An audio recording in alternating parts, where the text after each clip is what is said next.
أعوذ بالله من الشيطان الرجيم بسم الله الرحمن الرحيم السلام عليكم ورحمة الله وبركاته. Ang lahat ng papuri ay ukol lamang sa Panginoong Allah at naway maitampok ang kanyang pagbati at kapayapaan sa pinakahuling propeta na si Muhammad sallallahu alaihi wasallam. Ang ating paksa ngayon ay patungkol sa paniniwala sa huling araw. Ang paniniwala sa huling araw ay lubos na pagpapatunay na walang pag-aalinlangan sa lahat ng naipahayag ng Allah sa kanyang aklat na Quran. At sa naipahayag ng sugo sallallahu alaihi wasallam sa kanyang sunnah sa mga bagay na maaring mangyari pagkatapos mamatay tulad ng mga parusang igagawad sa loob ng libingan, ang pagdurusa at kaginhawaan nito, ang pagkabuhay na muli, ang pagtitipon, ang listahan ng mga gawain, ang pagsisiyasat, ang gantimpala o pagtimbang, ang lawa, ang daanan, ang pamamagitan, ang paraiso, ang impyerno at ang lahat ng inilaan ng Allah sa bawat isa. At gayon din sa mga tandaan na kapag nalalapit ng araw ng paghukom, mga tandang maliliit at malalaki. Ang huling araw ay ang araw ng pagkabuhay na muli. Babangon ang lahat ng tao sa araw na iyon mula sa kanilang libingan para isagawa ang pagsisiyasat at pagbibigay ng gantimpala. At binansagan sa pangalang ito na huling araw dahil wala ng araw pang darating muli. Sa araw na ito, mananatili ang mga taong mapupunta sa paraiso sa kanilang mga tirahan at ang mapupunta sa impyerno ay manatili din sa kanilang mga tirahan. Ang paniniwala sa huling araw ay may tatlong sangkap. Ang paniniwala sa ba'ath, ang pagkabuhay ng mga patay muli. Kapag hinipan ang tambuli sa ikalawang pag-ihip at magsitayo ang mga tao mula sa kanilang libingan na nakayapak, hubad at dituli para humarap sa nag-iisang Panginoon, ang Panginoon ng lahat ng daigdig. Ito yung tinatawag na ba'ath. Sinabi ng Allah sa Quran, sabi niya, Kama bada'na awwala khalqin nu'iduhu wa'da alayna inna kunna fa'ilin. Katulad ng unang paglikha namin na walang pinagmulan, aming ibabalik ito at yan ay pangako mula sa amin tunay na aming gagawin. Sa Suratul Anbiya, verse 104. Ang pagkabuhay muli at ang paglabas mula sa libingan sa huling araw ay totoo. Walang pag-alinlangan, ito'y pinatunayan ng Quran at ng Sunnah at pinagkaisahan ng mga Muslim. Sinabi ng Allah, ثُمَّ إِنَّكُمْ بَعْدَ ذَلِكَ لَمَيِّتُونَ ثُمَّ إِنَّكُمْ يَوْمَ الْقِيَامَةِ تُبْعَثُونَ. Pagkatapos ng iyon, kayo'y mamamatay. At kayo'y sa huling araw muling mabubuhay at babangon mula sa inyong mga libingan. Suratul Mu'minun, verse 15 hanggang 16. Sinabi ng Propeta Muhammad sallallahu alaihi wasallam sa pagsasalaysay ni Imam Al-Bukhari at Muslim, lipunin ng amaang mga tao sa kabilang buhay ng nakayapak, hubad at dituli. At nagkaisang mga Muslim sa pagpapatunay sa lahat ng ito na siya ang tanging layunin sa paglikha dahil nararapat lang na gumawa ang Allah ng kasunduan sa mga nilalang na kanyang gagantimpalaan sila sa mga iniubliga niya sa kanila sa pamamagitan ng mga sugo. Sinabi niya, "Afahasibtum annama khalaqnakum abatha wa annakum ilayna la turja'un." Inaakala ba ninyong nilikha lamang namin kayo ng walang dahilan at kayo'y hindi babalik sa amin? Suratul Mu'minun, verse 115. Sinabi rin niya, Innal ladhi farada alayka al-Qur'ana laradduka ila ma'ad. Katotohanan, o Muhammad, ang pagbaba o ang nagpapaba sa iyo ng Quran ay kanyang ibabalik sa paraiso pagkatapos na ikaw ay mamamatay. Suratul Qasas, verse 85. Pangalawang sangkap ng paniniwala sa huling araw ay ang paniniwala sa pagsisiyasat at paghatol. Pagsisiyasat at paghatol, kung saan hahatulan ng Panginoon ang mga tao at mga jinni, yung mga taong may obligasyon sa Panginoon. Sisiyasatin ang isang lingkod sa kanyang gawa at siya ay hatulan ayon sa uri ng kanyang gawain. At yan ay pinatunayan ng Quran at ng Sunnah at pinagkaisahan ng mga Muslim. Sinabi ng Allah, Inna ilayna iyabahum, thumma inna alayna hisabahum. Katotohanan sa amin sila'y babalik, at pagkatapos amin silang sisiyasatin. Sa Suratul Ghashiyah, verse 25 hanggang 26. Sinabi rin niya, Man jaa bil hasanati falahu ashru amthaliha, wa man jaa bis sayyi'ati fala yujza illa mithlaha wa hum la yudlamun. Ang sino mang gumawa ng isang kabutihan ay mapapasa kanya ang 10 gantimpalang katumbas nito. At ang sino mang gumawa ng masama ay walang hatol kundi ang katulad nito at sila'y hindi madadaya. Suratul An'am, verse 160. Sinabi pa niya, وَنَضَعُ الْمَوَازِينَ الْقِسْطَ لِيَوْمِ الْقِيَامَةِ فَلَا تُظْلَمُ نَفْسٌ شَيْئًا وَإِنْ كَانَ مِثْقَالَ حَبَّةٍ مِّنْ خَرْدَلٍ أَتَيْنَا بِهَا وَكَفَى بِنَا حَاسِبِينَ. At aming ilalagay ang mga timbangang matutuwid sa araw ng paglilitis. At hindi madadaya ang isang may hininga, kahit pa ito'y kasing liit ng isang butil ng khardala o pangalan ng tanim. Ay aming iparating o ilahad ito, kaya tama lang na kami ang magsiyasat. Suratul Anbiya, verse 47. Sinabi ni Ibn Umar, kalugdan nawa sila dalawa ng Panginoong Allah, siya ay nagulat na ang Propeta Muhammad sallallahu alaihi wasallam ay nagsabi, katotohanan ang Allah sa kabilang buhay ay papalapitin ang isang mananampalataya at kanyang nilalagay ang kanyang pangtakip kaya't siya'y matatakpan. Pagkatapos ay kanyang sasabihin, alam mo ba kung kanino ang kasalanang ito? So tatakpan ng Panginoong Allah ang nagawang kasalanan ng mananampalataya at sasabihin sa kanya, alam mo ba kung kanino ang kasalanang ito?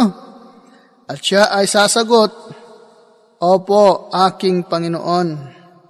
At kung kanyang ipapasya ang paghato sa mga kasalanan nito, at kanyang makikita na ito'y mapapahamak, kanyang sasabihin, aking tinakpan sa iyo ang mga kasalanang ito noon sa mundo. Kaya ngayon aking bibigyan ng kapatawaran ang mga ito para sa iyo. Pagkatapos ay bibigay sa kanya ang aklat ng kanyang mga kabutihan, at tungkol naman sa mga taong hindi sumasampalataya at mga munafik o mapagkunwari, sila'y tatawagin sa harap ng mga nilalang ng ganito. Haula'i alladhina kadhabu ala rabbihim, ala la'natullahi ala adh-dhalimin. Sila yung mga taong pinabulaanan nila ang kanilang Panginoon, kaya nararapat lang na ang sumpa ni Allah ay mapasa mga manlilinlang. Surat Hud, verse 18. Ito ay isinalaysay ni Imam Al-Bukhari at Muslim. At napatunayan mula sa Propeta Muhammad sallallahu alaihi wasallam na ang sinumang maghangad ng isang kabutihan at kanyang ginawa ito, ipapasulat ni Allah doon sa kanya ng 10 kabutihan. Katumbas nito hanggang sa abot ng 700 at humigit pa doon. At ang sinumang maghangad ng masama at kanyang ginawa ito, ipapasulat ng Allah ng 1 beses lamang. Katunayan, pagkaisahan ng mga Muslim ang pagpapatunay sa araw ng pagsisiyasat at paghatol sa mga gawain sapagkat iyan ang totoong layunin sa paglikha. Kaya ang Allah ay nagpababa ng mga kasulatan at nag-atas ng mga sugo at inuobliga ang mga lingkod na tanggapin ang mga naiparating nila at gampanan ang dapat gampanan dito at matinding ipinag-utos na puksain ang mga sumasalungat nito at ipinahihintulot ang pagdanak ng kanilang dugo at angkinin ang kanilang pamilya at kababaihan at gayon din ang kanilang ari-arian. Kaya kung walang pagsisiyasat at walang paghatol, ang lahat ng ito'y walang kabuluhan, na iyan naman ay hindi nararapat sa nag-iisang Panginoon na ganap kong lumikha. Ito ang pinahiwatig ng Allah sa kanyang sinabi sa Quran. فَلَنَسْأَلَنَّ الَّذِينَ أُرْسِلَ إِلَيْهِمْ وَلَنَسْأَلَنَّ الْمُرْسَلِينَ فَلَنَقُصَّنَّ عَلَيْهِمْ بِعِلْمٍ وَمَا كُنَّا غَائِبِينَ. At tunay na aming itatanong sa mga kalipunang pinadalhan namin ng mga sugo kung ano ang kanilang itinugon sa mga ito. At gayon din aming itatanong sa mga sugo ang tungkol sa kanilang mga tungkulin. At tunay na aming ilalahad sa kanila ang kanilang mga gawain na may ganap na kaalaman. At hindi namin nakakaligtaan ang kanilang mga ginagawa. Suratul A'raf, verse 6 hanggang 7. Ang pangatlong sangkap ng paniniwala sa araw ng paghukom ay ang paniniwala sa paraiso at impyerno. Ang dalawang ito ang siyang magiging hantungan ng mga nilalang. Ang paraiso ay tahanan ng kaginhawaan na siyang inilalaan ni Allah sa mga mananampalatayang may banal na takot at sumang-ayon sa mga pinag-uutos ng Allah sa kanila na dapat nilang paniwalaan. At sila'y matatag na sumunod sa Allah at sa kanyang sugo na may katapatan sa Allah at sumusunod sa katuruan ng kanyang sugo. Nasa loob nito ang lahat ng klase ng kaginhawaan na hindi pa nakita ng mata at hindi narinig ng tainga at hindi pa sumagi sa isipan o kalooban ng tao. Ganun kaganda ang paraiso. Sinabi ng Allah, Innal ladhina amanu wa 'amilus salihati ulaika hum khairul bariyah. جزاؤهم عند ربهم جنات عدن تجري من تحتها الأنهار خالدين فيها أبدا رضي الله عنهم ورضوا عنه ذلك لمن خشي ربه. Katotohanan, mga mananampalataya at mga gumagawa ng kabutihan ang siyang mabubuting nilalang. Ang kanilang matatamong gantimpala mula sa kanilang Panginoon ay ang mga paraisong matatag, pangpanatilian, dumadali sa ibaba nito ang batis, at sila ay mananatili doon ng walang hanggan. Iyon ay dahil sa sila'y kinagigiliwan ng Allah at kanila din kagigiliwan siya sa mga matatanggap nilang kaginhawaan doon. Ang mga iyon ay para lang sa sinumang may takot sa kanyang Panginoon. Suratul Bayyinah 7-8. Sinabi pa ng Allah, فَلَا تَعْلَمُ نَفْسٌ مَا أُخْفِيَ لَهُم مِّن قُرَّةِ أَعْيُنٍ جَزَاءً بِمَا كَانُوا يَعْمَلُونَ. At hindi alam ng may hininga o ang sarili ang mga inililihim sa kanila na nakakaaliw ng mga mata.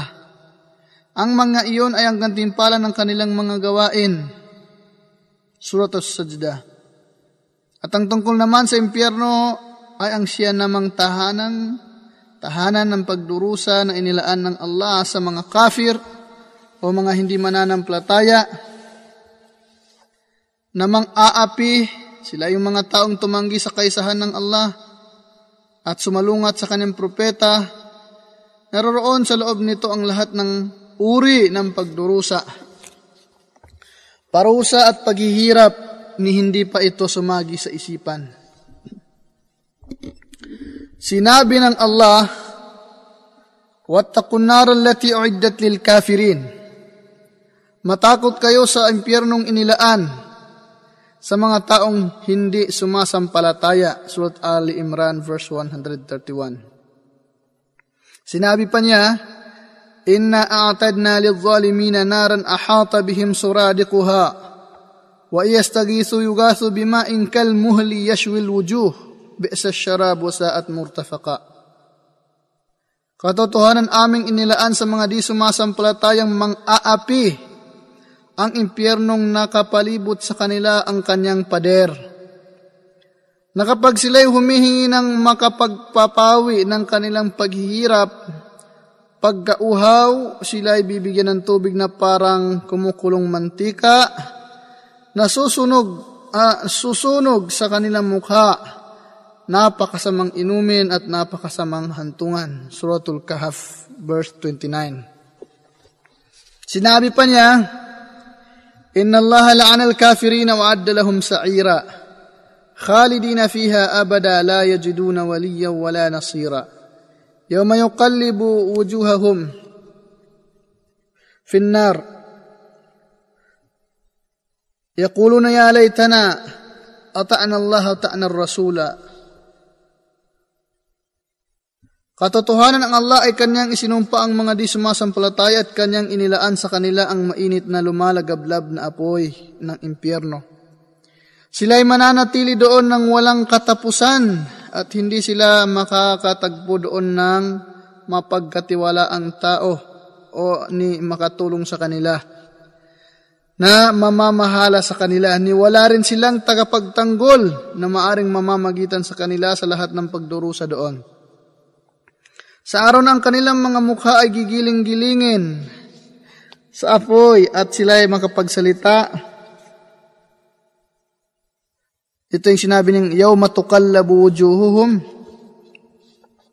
Gigiling-gilingin sa apoy at sila ay makapagsalita. Sana'y naging masunurin kami at tumalima kay Allah. Ya laytana ata'na Allah wa ata'na ar-rasula. Sana'y naging masunurin lang kami at tumalima kay Allah at sa sugo ng Allah.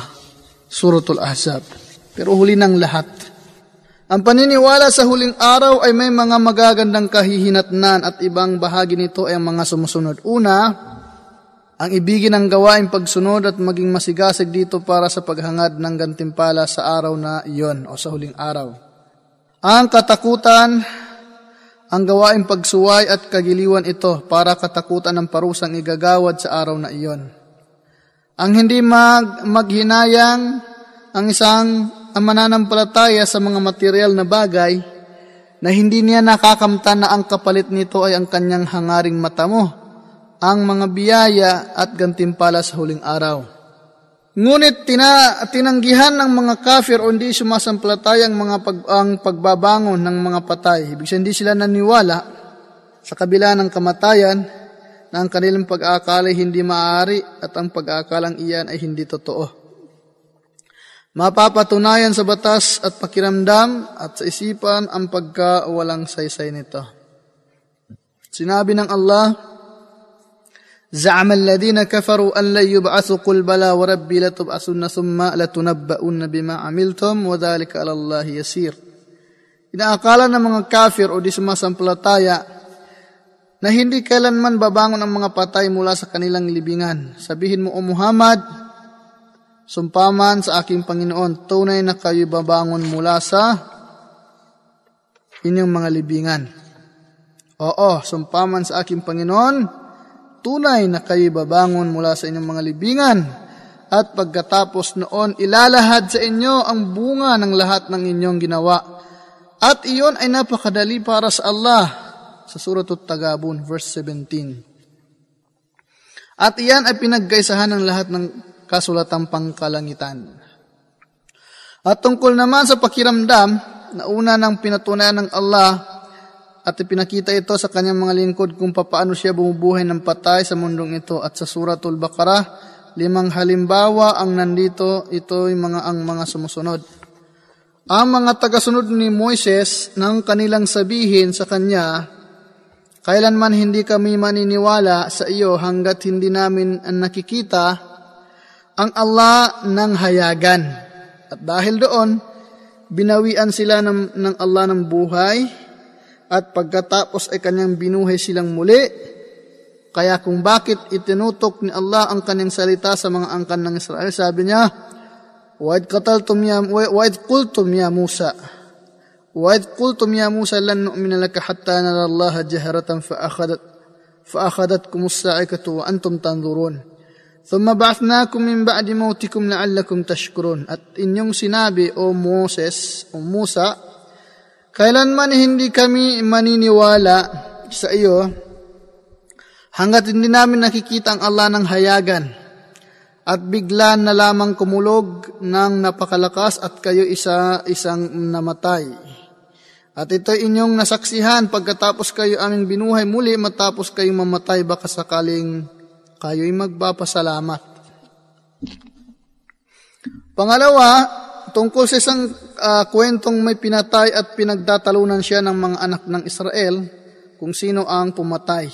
Ito'y matatagpuan sa Suratul Baqarah, verse 73. Ang ikatlo, tungkol sa kwento ng mga taong lumisan mula sa kanilang mga tahanan para takbuhan ang kamatayan. At sila'y napakarami, libo-libo ang bilang nila. At binawian sila ng Allah ng buhay pagkatapos ay kanyang binuhay silang muli. Matatagpuan ito sa Suratul Baqarah, verse 243. Ang pang-apat, tungkol sa kwento ng isang lalaking dumaan sa isang baryo ng baryong walang kabuhay-buhay at inaakala nito na ito'y hindi muling may babalik ng Allah sa kanyang dating kasaganaan. Kaya binawian siya ng Allah ng buhay sa loob ng 100 taon at muli nang binuhay ito. Sa Suratul Baqarah, verse 259. Ang ikalima, tungkol sa kwento ni Propeta Abraham nang kanyang hilingin kay Allah na ipakita sa kanya kung papaano siya bumubuhay ng patay. Sa Suratul Baqarah, verse 260. Ito'y mga halimbawang nararamdaman, aktual na pangyayari, at nagpapatunay na maaring buhayin ang mga patay. Naunang naisalaysay ang mga tanda ni Jesus na anak ni Maria, na siyang ibinigay ng Allah sa kanya ang bumuhay ng mga patay at pinababangon sila mula sa kanilang mga libingan sa kapahintulutan ng Allah. At ang tungkol naman sa pangkaisipang patunay sa pagkabuhay na muli, ito'y may dalawang uri o may dalawang sangkap. Una, ang Allah ang lumikha ng kalangitan at ng kalupaan at ng lahat ng nasa loob nito. Siya ang lumikha ng dalawang ito magmula pa noon. At ang may kakayahang lumikha ng nilalang ng walang pinagmulan ay hindi mahirap sa kanya ang ibalik ito sa dati niyang anyo o pinagmulan. Sinabi niya, وَهُوَ الَّذِي يَبْدَأُ الْخَلْقَ ثُمَّ يُعِيدُهُ وَهُوَ أَهْوَنُ عَلَيْهِ. At siyang nagpasimula ng mga nilalang at kapag namatay na ang mga ito, ay kanyang muling ibabalik ang buhay nito at iyon ay napakadali para sa kanya. Sinabi rin niya, كَمَا بَدَأْنَا أَوَّلَ خَلْقٍ nu'iduhu adan alayna inna kunna fa'ilin. Kagaya din ng paglikha namin noong una, ibabalik namin ito at iyan ay pangako mula sa amin tunay na aming gagawin at tutuparin. Sinabi pa ng Allah, Qul yuhyiha alladhi ansha'aha awwala marratin wa huwa bikulli khalqin alim. Sabihin mo, bubuhayin siya ng lumikha sa kanya noong una. At siya ang nakakaalam sa lahat ng nilalang sa Surat Yasin. Pangalawang ang patay na lupa na tuyong-tuyo ni walang kahoy na kulay berde. At kapag ito'y nabuhusan ng ulan, ito'y gagalaw at lalabas mula rito ang isang kulay berde na magbubunga ito ng iba't ibang uri ng prutas na nakakaasiyang tanawin. At ang may kakayahang buhayin ito matapos mamatay ay may kakayahang ding buhayin ang mga patay. Sinabi ng Allah, وَمِنْ آيَاتِهِ أَنَّكَ تَرَى الْأَرْضَ خَاشِعَةً فَإِذَا أَنزَلْنَا عَلَيْهَا الْمَاءَ اهْتَزَّتْ وَرَبَتْ إِنَّ الَّذِي أَحْيَاهَا لَمُحْيِي الْمَوْتَى إِنَّهُ عَلَى كُلِّ شَيْءٍ قَدِيرٌ. At ang bahagi ng kanyang mga tanda ay tunay na makikita mo sa lupang tuyong-tuyo na walang katanim-tanim ito. At kapag binuhusan namin ng ulan, ito'y gagalaw at nabubukadkad at tutubo ang mga tanim. Katotohanan ang sinumang bumubuhay nito ay kaya din niyang buhay ng mga patay. Katotohanan siya ang makapangyarihan sa lahat ng bagay. Sinabi ng Allah, وَنَزَّلْنَا مِنَ السَّمَاءِ مَاءً مُبَارَكًا فَأَنبَتْنَا بِهِ جَنَّاتٍ وَحَبَّ الْحَصِيدِ وَالنَّخْلَ بَاسِقَاتٍ لَهَا طَلْعٌ نَضِيدٌ رِزْقًا لِلْعِبَادِ وَأَحْيَيْنَا بِهِ بَلْدَةً مَيْتًا كَذَلِكَ الْخُرُوجُ. At aming ibinuhos mula sa langit ang tubig na may maraming naidudulot na biyaya. At pinauusbong namin dahil dito ang mga hardin, ang pananim na inaani, at matataas na palmera na may maraming sanga na nagkapatong-patong. Ang lahat ng iyon ay para panustos sa mga lingkod at dahil na rin sa ulan aming binubuhay ang lupang patay. Walang katanim-tanim. Gayon din ang aming bubuhayin ang mga patay at sila'y magsisilabasan mula sa kanilang mga libingan sa araw ng paghuhukom. At kalakip sa paniniwala sa huling araw ang paniniwala sa mga nangyayari sa kabila ng kamatayan, ang pagsusulit sa loob ng libingan. Ito ay ang pagtatanong sa patay matapos siyang ilibing tungkol sa kanyang Panginoon. Relihiyon at ng kanyang propeta at pananatilihin ng Allah sa mga sumasampalatayang matatag na salita at ang may sasagot ng mananampalataya ang Allah ang aking Panginoon at ang Islam ay aking relihiyon at si Muhammad ang aking propeta at ililigaw ng Allah at hayaan niyang maligaw o hindi makasagot ang mga manlilinlang at ang may sasagot ng di sumasampalataya. Sabi niya, hindi ko alam.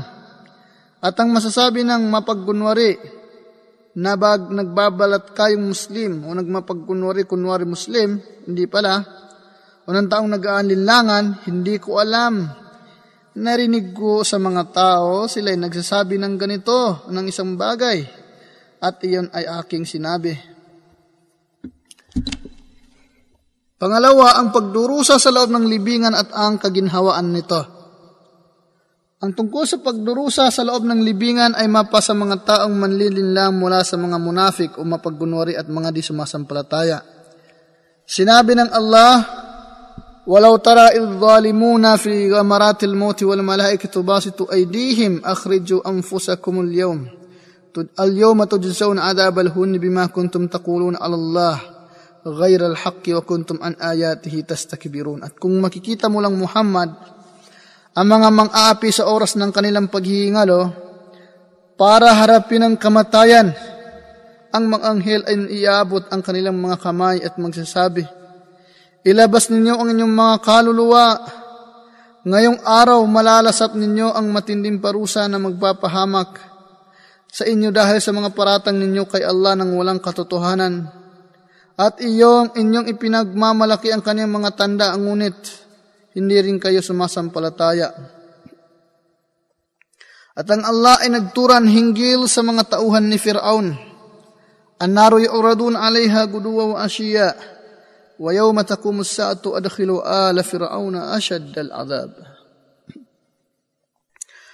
Ang apoy sa impyerno ang isusunog sa kanila sa umaga at hapon, at sa pagsapit ng huling araw sasabihin sa mga anghel, ipasok ninyo ang mga tauhan ni Fir'aun o kanyang mga tagasunod, ang mga tauhan niya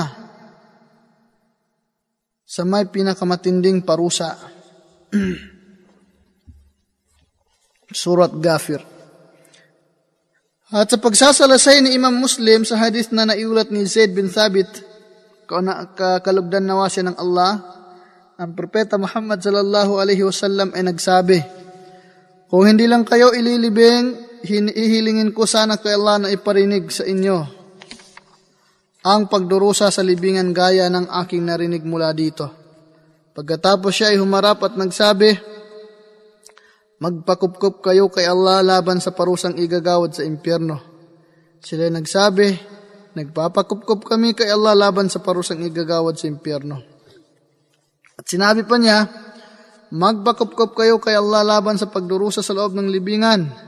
Sinabi nila, nagpapakupkup kami kay Allah laban sa pagdurusa sa loob ng libingan. Sinabi pa niya, magpakupkup kayo kay Allah laban sa mga tukso na hayag at lingid nito. Sinabi nila, kami nagpapakupkup kay Allah laban sa mga tukso, sa mga hayag nito at lingid.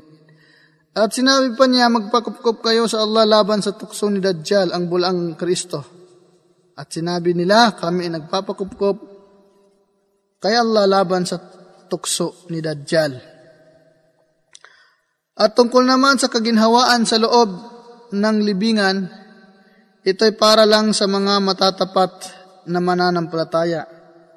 Sinabi ng Allah, innal ladhina qalu rabbuna Allah thumma istaqamu tatanazzalu alayhimul malaikatu alla takhafu wa la tahzanu wa abshiru bil jannati allati kuntum tu'adun.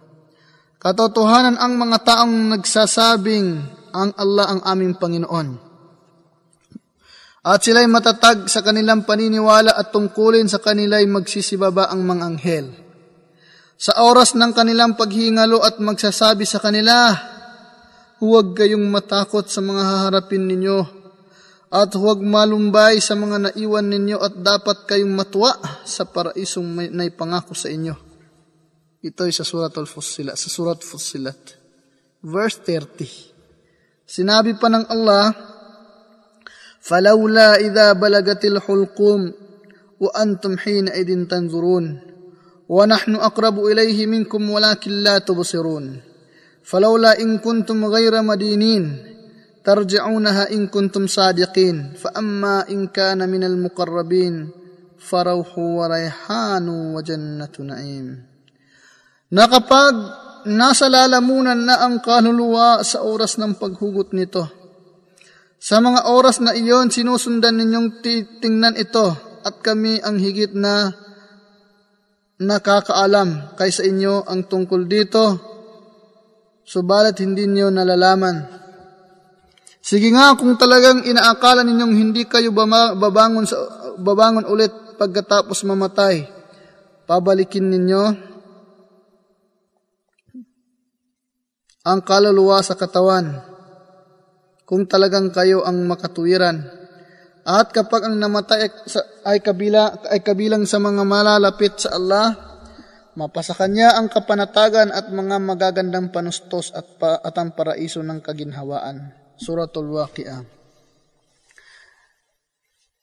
Naiulat ni Al-Barra na ang propeta ay nagsabi, hinggil sa isang mananampalataya na kapag nasagot nito ang dalawang anghel sa loob ng libingan, mananawagan ang isang nananawagan mula sa langit, katotohanan na katuwiran ang aking lingkod.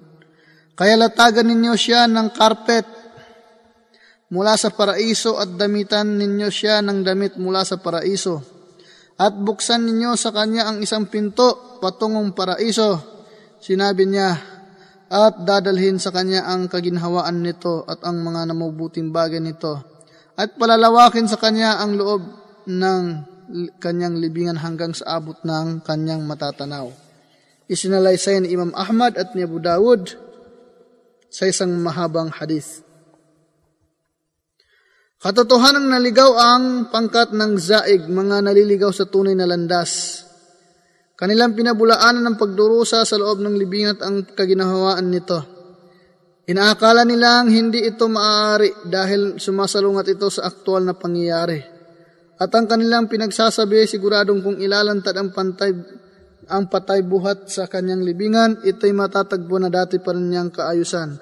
At ang libingan ay hindi pa rin naiba sa dati niyang kaluwangan o kasikipan. Ang pagkakalang iyan ay walang saysay maging sa batas at pakiramdam at sa kaisipan. Ang tungkol sa batas na unang naituro ng mga naunang talata ang pagpapatunay sa pagdurusa sa libingan at sa kaginhawaan nito. At sa Sahih al-Bukhari mula sa hadith ni Ibn Abbas, siya ay nagsabi lumabas ang propeta mula sa isang bahagi ng pader ng Madina at siya ay nakarinig ng boses ng 2 taong pinaparusahan sa loob ng kanilang libingan pagkatapos sa kanyang binanggit ang hadith. At ang kabuuan nito, katotohanan ng isa sa kanila ay hindi nagkukuble kapag umiihi at ang isa ay pinalalakad ang namima o naghahatid ng mga balita o masamang balita sa mga tao at ang layunin ay masama upang pag-away-awayin ang mga tao. Ang tungkol naman sa pakiramdam, katotohanan, ang natutulog ay kanyang nakikita. Minsan sa kanyang pagtulog na siya ay nasa maluwang, nakakasiyang lugar at tumatamasa doon ng kaginhawaan. O kaya nasa lugar na masikip, nakakatakot at nagdudusa doon at kung minsan ay nagising siya sa kanyang nakikita, subalit nandoon pa rin siya sa kanyang higaan sa loob ng kanyang silid na nasa dati pa rin niyang kaayusan. Ang pagtulog ay kapatid ng kamatayan, kaya tinagurian ng Allah ito ng kamatayan. At tungkol naman sa pangkaisipan, ang natutulog ay kanyang nakikita sa kanyang pagtulog ang totoong pangitain na parang aktual na pangyayari. At baka kung minsan kanyang makita ang propeta sallallahu alaihi wasallam sa kaanyuan nito at ang sino man ang makakita sa kanyang kaanyuan sa panaginip ay tunay na kanyang nakita ito. Maggagayon pa man ang natutulog sa loob ng kanyang silid sa kanyang banig ay malayo sa mga nakita niya. At kung iyan ay maaring maganap sa mga kalagayan dito sa mundo, hindi ba maaring maganap din iyon sa huling araw? Mga kapatid sa pananampalatayang Islam, sinabi ng Panginoong Allah subhanahu wa ta'ala, Ya bani Adam la yaftinannakum ash-shaytanu kama akhraja abawaykum min al-jannah yanzi'u anhuma libasahuma liyuriyahuma sawatihima innahu yarakum huwa wa qabiluhu min haythu la tarawnahum inna ja'alna ash-shayatina awliya lil ladzina la yu'minun. Mga kapatid sa pananampalatayang Islam, sinabi ng Allah, o mga anak ni Adam, o si Adam, anak ni Adan o angkan ni Adan, huwag na huwag ninyo hayaang maililigaw kayo ni Shaitan o si Satanas nang hindi tulad ng kanyang pagtaboy o nang tulad ng kanyang pagtaboy sa inyong 2 magulang mula sa paraiso. Kanyang hinubad sa kanila ang kanilang damit upang ipakita sa kanila ang kanilang 2 mga masilang bahagi ng kanilang katawan o maselang bahagi ng kanilang katawan. Katotohanan nakikita niya kayo, siya at ng kanyang mga kampon, ngunit hindi niyo sila nakikita. Katotohanan aming nilikha mga demonyo para maging tagapamahala ng mga taong hindi sumasampalataya. So, mga kapatid sa pananampalatayang Islam, nakakalungkot ang pangyayari pagdating ng araw ng paghukom. Kung isang tao ay hindi naging tama ang kanyang pananampalataya dito sa mundo, o kahit nasumanib ba siya sa tamang pananampalataya, subalit hindi niya ito isinagawa, hindi niya sinagawa ang kanyang obligasyon, ay nakakalungkot dahil napakahirap ang naghihintay na kaparusahan ng mga taong suwail, mga taong mapagsuway sa pagdating ng araw ng paghuhukom. Sa makatuwid, mga kapatid sa pananampalatayang Islam, bilang isang Muslim, kailangan natin maniwala sa huling araw at kailangan natin paghandaan sa pamamagitan ng mga mabuting gawain. Pasalamat sa Panginoong Allah sa pamamagitan ng pagsamba lamang sa Kanya, paglingkod lamang sa Kanya, na ang hayaan natin o ang gawin nating guide o gabay sa lahat ng aspeto ng ating buhay ay ang pananampalatayang Islam. So hanggang dito na lamang. Assalamualaikum wa rahmatullahi wa barakatuh.